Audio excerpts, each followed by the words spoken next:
시청자 여러분 안녕하십니까? TV로드 경기 뉴스입니다. 오산 내산미동의 한 야산에서 여성으로 추정되는 백골 시신이 발견됐습니다. 경찰은 타살 가능성을 열어두고 수사를 진행 중입니다. 보도에 김성원 기자입니다. 오산 내산미동의 한 야산에서 백골 시신이 있다는 신고가 들어온 건 지난 6일 오전 7시쯤. 조상의 묘를 벌초하던 중 시신을 발견했다는 40대 남성의 제보를 받은 경찰은 현장에서 백골화된 시신을 발견했습니다. 경찰은 시신이 발견 당시 일부 뼈 조각을 제외한 대부분이 보존돼 있었다고 밝혔습니다. 일부 뼈 조각이 없고 현장이 파헤쳐져 있는 점에 밀어 시신이 들짐승 등에 훼손된 것으로 보고 있습니다. 경찰은 시신이 발견 당시 살점이 전혀 없는 완전 백골화 상태였다고 밝혔습니다. 시신은 지면에서 불과 35cm 깊이에 묻혀 있었던 것으로 전해졌습니다. 경찰은 시신의 부검 결과 10대 여성으로 추정하고 있습니다. 경기 남부청 광역수사대는 시신의 인적 사항 확인을 우선적으로 진행하고 있습니다. 이달 말 DNA 분석 결과가 나오면 실종자를 대상으로 DNA 대조를 실시할 예정입니다. 하지만 실종자의 DNA가 등록되지 않았거나 실종 신고가 되지 않았을 경우 사건은 난항을 겪을 것으로 보입니다. DNA 등록이 됐으면은 그 매치가 될 수는 있겠죠. 그런데 그러지 않은 경우에는 DNA만 가지고 찾기는 어렵죠. 이제 다만 이 변사자의 DNA를 가지고 우리가 여러 가지 수사를 통해서 확인이 되는 사람들을 DNA를 맞춰볼 수 있죠. 부모들을. 경찰은 타살 또는 이미 죽은 상태에서 시신을 유기했는지 등 모든 가능성을 열고 수사를 진행한다고 밝혔습니다. TV로드 뉴스 김성원입니다. 수원의 한 유흥업소에서 50대 여성을 살해한 혐의로 60대 남성이 경찰에 붙잡혔습니다. 수원 남부경찰서는 어제 오전 10시쯤 60살 이모 씨를 긴급 체포해 수사하고 있다고 밝혔습니다. 경찰은 이 씨가 17일 저녁 8시 45분쯤 세류동의 한 유흥업소에서 A 씨를 흉기로 살해한 것으로 보고 있습니다. 이 씨는 경찰 조사에서 A 씨가 자신을 무시해 범행을 저질렀다고 진술한 것으로 알려졌습니다. 이 씨는 사건 이후 현장 인근의 지인의 집에 숨어 있다가 범행 13시간여 만에 경찰에 붙잡혔습니다.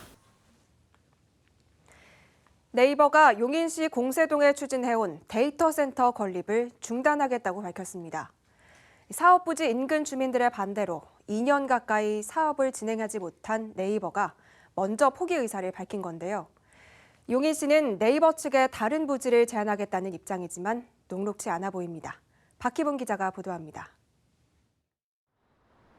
네이버가 용인시 공세동에 추진하던 데이터 센터 건립 계획을 전격 철회했습니다. 용인시는 최근 네이버 측으로부터 데이터 센터를 건립하기로 했던 공세동 도시첨단산업단지 추진을 중단한다는 내용의 공문을 받았다고 밝혔습니다. 중단 이유는 회사의 피치 못할 사정이라고 설명했지만 전자파 발생과 환경 파괴를 우려하는 주민들의 거센 반대에 부딪혀 사업 중단 의사를 밝힌 것으로 보입니다. 주민들은 2년 가까이 반발을 이어가며 네이버와 용인시를 압박해왔고 지역구 시의원도 최근 시정 질문을 통해 시에 건립 취소를 요청했습니다. 하이퍼스케일급 데이터 센터 건설 위치로 초등학교 옆과 대규모 공동주택 아파트 단지 옆은 부적절하다고 판단하고 있습니다. 주민들이 어린 자녀와 가족과 함께 평범하고 평온한 일상으로 돌아갈 수 있도록 용인시 집행부의 배려를 부탁드립니다. 네이버는 지난 2017년 용인 공세동에 5,400억 원을 들여 데이터 센터를 포함한 클라우드 첨단 산업단지를 짓겠다는 투자 의향서를 제출했습니다. 하지만 지역 주민들은 데이터 센터를 유해 시설로 보고 건립 반대에 나섰습니다.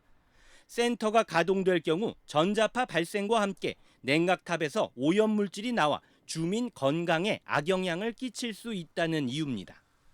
네이버는 데이터 센터에서 발생하는 전자파가 일반 가정집보다 낮다는 전문기관의 측정 결과와 송전선을 지중화한다는 계획까지 밝혔지만 주민 설득에 실패했습니다. 용인시는 네이버 측과 추가 협의를 통해 데이터 센터 입지가 가능한 다른 후보지를 제안하겠다는 입장입니다.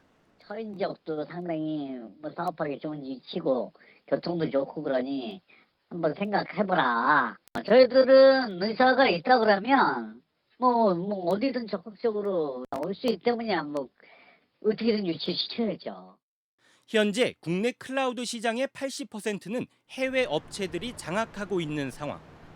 다수의 글로벌 기업이 국내에 데이터 센터를 확보하고 있지만 특정 국내 기업만 지역 민원에 부딪혀 마찰을 빚는 것은 새로운 역차별이라는 우려의 목소리가 나오고 있습니다. 티브로드 뉴스 박희봉입니다. 과천시 공무원 정원을 36명 늘리는 법안이 과천시 의회를 통과했습니다. 지역에서는 필요성 여부를 두고 찬반 논란이 계속되고 있습니다. 이재호 기자의 보도입니다. 과천시의회 고금난, 김현석, 박상진 의원이 내놓은 성명서입니다. 17일 과천시의회 본회의를 통과한 공무원 증원 조례에 대한 반대 입장과 함께 즉각 폐기를 촉구하는 내용을 담고 있습니다. 새 의원은 과천시 공무원 한 사람당 인구수가 인근시의 절반에서 3분의 1 수준이라며 공무원 증원에 대해 계속 반대 입장을 밝혀왔습니다. 인구와 세입 규모에 비해 과도한 공무원 증원은 막대한 재정 부담으로 돌아온다는 겁니다. 인구 1인당 주민수가 105명, 6명 정도밖에 안 되는 상황이 타 지자체 2017년도 말 행자부 통계에 따르면 경기도 평균이 322명입니다. 그런 수치에 비교해 봤을 때는 상당히 우리가 공무원 1인당 주민수가 낮은데 왜 이런 대규모 공무원 증원을 하느냐. 사실 과천시의 공무원 증원 조례안은 조례를 심사하는 과천시의회 특별위원회에선 부결됐습니다. 하지만 증원에 찬성하는 민주당 소속 의원들이 수정안을 발의해 본회의에 상정했고 민주당 의원 전원의 찬성으로 공무원 증원이 확정됐습니다.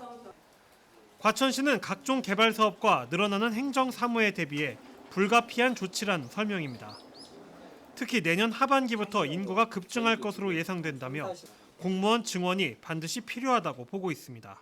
진행 중에 있는 재건축 단지가 내년 3월달 이후로 입주를 시작을 할 거고요. 하반기 정도 되면 18,200명이 더 입주를 하게 돼 있습니다. 그래서 기존 인구와 합쳐보면 76,000 정도 되는 겁니다. 그래서 한편 이번 조례안 통과로 과천시 공무원 수는 509명에서 545명으로 늘어납니다. 이에 따라 2개국 17개과 105개 팀이었던 조직도 3개국 20개과 111개 팀으로 확대됩니다. 티브로드 뉴스 이재호입니다. 올 장마는 이달 하순쯤 시작될 것으로 예상되고 있습니다. 무더위와 가뭄도 우려되고 있는데요. 풍수해와 폭염에 대응하기 위해 평택시가 비상체제에 들어갔습니다. 이창호 기자의 보도입니다. 평택에서는 지난해 태풍과 집중호우, 강풍 등 202건의 풍수해가 발생해 1억 8천여만 원의 재산 피해를 냈고 복구하는 데도 1억 7천만 원 정도를 썼습니다. 매년 반복되는 풍수해에 대비하기 위해 평택시가 비상체제에 들어갔습니다. 하천이나 주택가 등 풍수해 피해가 우려되는 지역을 집중 관리하고 피해 발생 시 복구와 지원 대책도 마련했습니다. 매뉴얼은 다 있는데 그걸 못 챙겨가지고 피해가 발생되지 않도록 그렇게 챙겨주시면 될 것 같아요. 올해에는 10일 이상 폭염이 발생할 것으로 예상하고 있는 평택시는 폭염 대책도 함께 추진합니다. 지난해 폭염으로 2명이 숨지고 105명의 온열 질환자가 발생할 정도로 무더위가 기승을 부렸습니다. 따라서 피해를 막기 위해 홀몸 노인 등 폭염 취약계층을 집중 관리하고 무더위 쉼터와 경로당에는 냉방비도 지원하는 등 모두 15가지의 폭염 대책을 마련했습니다. 재난 도입이 563명을 활용하여 취약 독거노인 대상 전화 및 방문을 통한 건강 상태 및 안부를 확인하고 무더위 쉼터 지정 확대 운영과 고개 건설 사업장 안전관리를 강화하고 폭염 저감 시설 확충 등 시민이 체감하고 공감할 수 있는 시책을 추진하겠습니다. 정장선 시장은 지난해처럼 수돗물 공급이 중단되는 일은 없어야 한다며 주민 피해가 없도록 수도 배관 등을 점검해달라고 주문했습니다. 특히 수도 관련돼서는 지난번 같이 가압장 설치를 좀 하고 있어서 그런 건 없으려고 보지만은 그 매설 그 노후관 문제 때문에 단수가 됐을 경우 가령 물이 가장 필요한 시간이 단수됐을 때 이런 거에 대해서 좀 대비를 좀 철저히 해주시기 바라고. 한편 평택시는 오는 10월 15일까지를 여름철 자연재난 대책 기간으로 9월 말까지는 폭염 대비 기간으로 정하고 이때까지 비상체제를 유지할 계획입니다. TV로드 뉴스 이창호입니다. 수원시가 다음 달부터 UN 산하기관인 해비타트와 함께 스마트 도시 사업을 진행할 예정입니다. 이른바 수원형 스마트시티 모델을 만든다는 계획인데요. 이를 위해 시의회가 관련 지원 조례를 제정하고 현장 점검에 나섰습니다. 김효승 기자입니다. 이의가 없으므로 수정 가결되었음을 선포합니다. 수원시 UN 해비타트 협력 사업 관련 조례안이 시의회 상임위를 통과했습니다. 올해 초 UN 해비타트의 글로벌 스마트시티 협력 도시로 선정된 수원시. UN 해비타트는 세계 도시 문제와 청년에 대해 다루는 UN 산하기구로 다음 달부터 3년 동안 수원시와 함께 스마트 도시 사업을 진행할 예정입니다. 수원시의회 도시환경교육위원회가 스마트 도시 사업의 한 축인 도시안전통합센터를 찾았습니다. 의원들은 시내 10,000대가 넘는 CCTV가 설치돼 있지만 신도시 위주로 설치와 관리가 이루어지고 있다고 지적했습니다. 구도시 원도시 쪽에서 많이 난다고 보고 있어요. 평동이나 그다음에 서울청 쪽, 황금지청 쪽이 많이 나오잖아요. 경찰과 협업이 이루어지고 있는 범죄 예방이나 교통은 물론 쓰레기 투기를 비롯한 생활 문제 또한 한 곳에서 관리해야 한다는 의견이 이어졌습니다. 통합될 필요가 있고 보는데 이분화되다 보면 여기서 저기서 주민들이 어느 쪽으로 전화해야 될지 그리고 이 민원을 해결해야 될지를 혼선이 없는 거예요. UN 해비타트 협력 사업을 위해 쓰이게 될 예산은 3년간 모두 60억 원. 시의회에서는 조례를 통해 이를 지원하는 한편 정책이 보다 효과적으로 진행될 수 있도록 지속적으로 살피겠다고 밝혔습니다. 원도심에는 아직 활성화되기 힘든 부분이 사실입니다. 그래서 그런 부분을 조금 더 신경 써야겠다 생각이 들고요. 두 번째로는 그 스마트 시티 사업 관련해서 또 구체적으로 또 해야 될 것들이 무엇이 있는지 또 의회 안에서 TV로드 뉴스 김효승입니다. 경기 지역의 아파트 분양 가격이 지난달 말 기준 제곱미터당 435만 1,000원으로 집계됐습니다.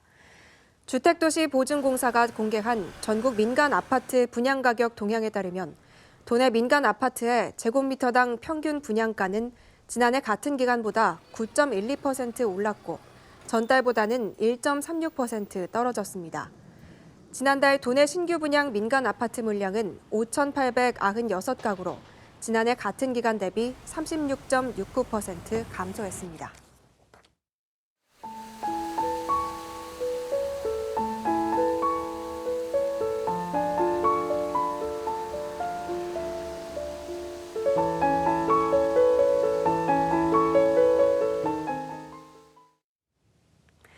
어제 이천에서 전국 첫 벼베기가 이뤄졌습니다. 지난 2월 첫 모내기를 한 지 4개월 만인데요. 올해는 외래종이 아닌 국내에서 자체 개발한 품종을 수확해 더 의미를 더했습니다. 박희분 기자입니다. 올해 전국 첫 벼베기는 이천에서 시작됐습니다. 5, 6월부터 벌써 누르스름하게 익은 벼가 고개를 숙였습니다. 하우스 2개 동에서 수확한 벼는 모두 320kg. 지난 2월 20일 첫 모내기를 한 이후 119일 만에 수확입니다. 인근 소각장에서 나오는 폐열로 데워진 온수를 활용해 이른 수확이 가능했습니다. 올해는 미세먼지 때문에 일조량이 부족했지만 농부의 땀방울 어린 정성이 첫 수확의 성과를 냈습니다. 이른 봄에 미세먼지로 인해서 일조량이 부족한 것이 가장 큰 어려움이었고요. 과거에는 없었던 이런 환경적 요인 때문에 저희가 어려움이 많이 있었습니다만 모든 것들을 다 극복하고 이렇게 오늘 벼베기 행사를 갖게 됐습니다. 올해 이천시가 수확한 품종은 국내에서 개발한 조생종 해들입니다. 지난 2016년부터 이천시와 농협, 농촌진흥청이 공동으로 개발해 특화 품종을 만들어냈습니다. 일본 등에서 들여온 외래 품종이 아닌 국내 자체 개발 품종이라 의미가 더 깊습니다. 쌀을 수확한 호범면 주민자치위원회는 수확한 쌀 가운데 40kg을 청와대에 보내고 나머지는 지역 취약계층에 전달할 예정입니다. 재배 면적을 늘려서 아마도 이천 전역에 다 이 알참미와 해들미가 다 이렇게 재배가 되면 성공을 하게 되면 대한민국 전역에 이렇게 대한민국에서 만든 그 해들미와 알참미가 전량 보급될 것으로 그렇게 계획하고 있습니다. 이천시는 명품 쌀 생산단지를 만들어 외래 벼 품종을 국내 육성 품종으로 대체해 나갈 계획입니다. 티브로드 뉴스 박희봉입니다. 시흥에서 만세운동을 기획하고 독립정신을 일깨우려 했던 장수산 독립지사의 기념비가 건립됐습니다. 시흥시는 오는 2020년까지 지역 독립지사 5명에 대한 기념비 건립을 마치겠다는 계획입니다. 조윤주 기자가 보도합니다. 시흥 장곡동 출신인 독립지사 장수산. 일제강점기 일제의 눈을 피해 비밀리에 만세운동을 계획한 애국지사입니다. 1919년 만세운동이 이어지던 4월 7일 군자면 옛 시장에서 만세운동을 기획하고 비밀 통고라는 제목의 경문을 돌리다 체포됐습니다. 비록 만세운동을 실행에 옮기지는 못했지만 비밀 통고를 통해 각 주민들의 독립의지를 하나로 모은 공신입니다. 4월 7일에 모의됐던 그 3.1 운동에 있어서는 권위 선생과 함께 비밀 통문이라는 경문을 만드는데 실질적으로 지역에 확산해서 대규모 만세 시위가 일어날 수 있는 행동대로서의 역할. 장수산 독립지사 기념비가 장곡동 맥골공원에 세워졌습니다. 조선 17대 효종비 인선왕후가 탄생한 마을이자 덕수장씨가 처음으로 자리 잡은 곳입니다. 덕수장씨의 13세, 요거는 23세, 300년 정도의 차이가 나는 곳에 장수산 지사님의 그 동상이 한 곳에 모이게 된 것에 대해서 자부심을 느끼고 지금까지 확인된 시흥 지역 독립지사는 모두 5명. 시흥시는 3.1운동 100주년을 기념해 독립지사 5명의 기념비를 세우는 사업을 진행 중입니다. 현재 군자면 만세 시위를 주도했던 김천복 지사의 기념비와 윤동욱 지사의 기념비가 세워졌습니다. 실질 3.1운동을 이끌었던 사람들은 그 동네에 살았던 무수히 많은 사람들 중에 한 분이시거든요. 이런 것들을 기본으로 해서 앞으로 이제 지방 분권화 시대에서도 실질적인 역할은 시민에게 있듯이 시민의 뿌리를 두고 있는 독립운동가들을 다시금 재발견해서 시흥시는 내년 말까지 권희 지사, 윤병소 지사의 기념비를 각각 연고지에 세우겠다는 계획입니다. 티브로드 뉴스 조윤주입니다. 청소년 진로 체험을 위해 평택시와 청소년 기관, 기업체가 서로 손을 잡았습니다. 평택시는 어제 상공회의소와 기업체, 산업단지관리공단, 청소년 진로지원센터와 함께 진로체험 지원 협약식을 가졌습니다. 이번 협약에 따라 기관에서는 진로체험 활동 개발과 진로 관련 사업을 함께 추진합니다. 이와 함께 자유학년제 지원을 위한 인터넷 사이트인 꿈길 운영에도 협력하기로 했습니다. 안성시의 중소기업과 소상공인을 위한 경기신용보증재단 안성지점이 신설됩니다. 시는 지난 2월부터 신청 건의했던 경기신용보증재단 안성지점이 오는 24일 한경대학교 산학협력단 2층에 자리 잡게 됐다고 밝혔습니다. 이에 따라 안성 지역에 사업장을 둔 소상공인과 중소기업들은 평택까지 가야 했던 거리상 불편을 덜게 됐습니다. 안성지점은 자금 지원과 보증서 발급 등 다양한 지원을 받을 수 있습니다. 티브로드 기남방송은 어제 평택방송국 사옥에서 올해 2분기 시청자위원회 정기회의를 가졌습니다. 위원회는 이날 회의에서 2분기 방송 실적과 재난방송 운영계획, 마케팅 사업 진행 사항 등을 보고받았습니다. 기남방송은 지역 소식을 담은 콘텐츠 제작을 확대하고 재난 단계별 대응 체계를 확립한 재난방송 시스템을 구축하는 등 다변화된 채널 운영 계획을 제시했습니다. 티브로드 기남방송은 지역방송의 발전을 위해 분기별로 시청자위원회를 열고 있습니다.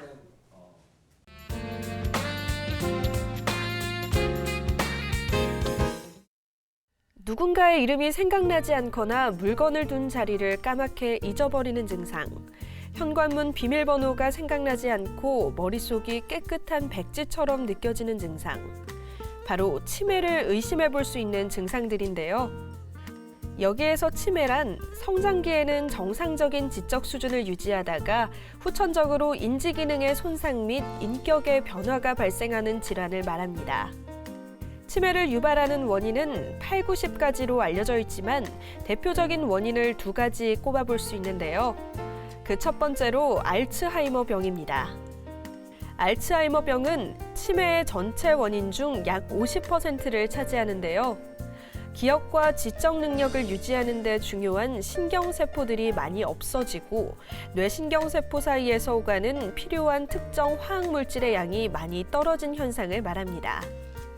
치매를 유발하는 두 번째 원인으로는 혈관성 치매를 꼽을 수 있는데요. 뇌혈관이 막히거나 좁아져 발생하는 뇌졸중과 뇌세포의 손상 등으로 뇌기능이 저하된 상태를 말합니다. 그렇다면 치매는 어떻게 예방해야 할까요? 치매 예방을 위한 방법은 아직 명확하게 밝혀진 바는 없는데요. 하지만 사회적 상호작용을 활발히 하고 충분히 수면을 취하고 규칙적인 생활을 하는 등 스트레스를 줄이는 것이 도움이 된다고 알려져 있습니다. 더불어 치매 예방을 위해서는 오메가3를 많이 섭취하는 것이 좋다는데요. 오메가3는 고등어, 꽁치, 연어, 정어리 등 등푸른 생선에 많이 함유되어 있습니다. 한번 손상된 뇌세포는 영영 회복될 수 없기 때문에 발병 전 관리가 필요한데요. 생활 속 바른 습관으로 건강한 몸과 마음을 갖는 여러분이 되시기 바랍니다. 다음은 지역 소식입니다.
이상으로 티브로드 경기 뉴스를 마칩니다. 시청해주신 여러분 고맙습니다.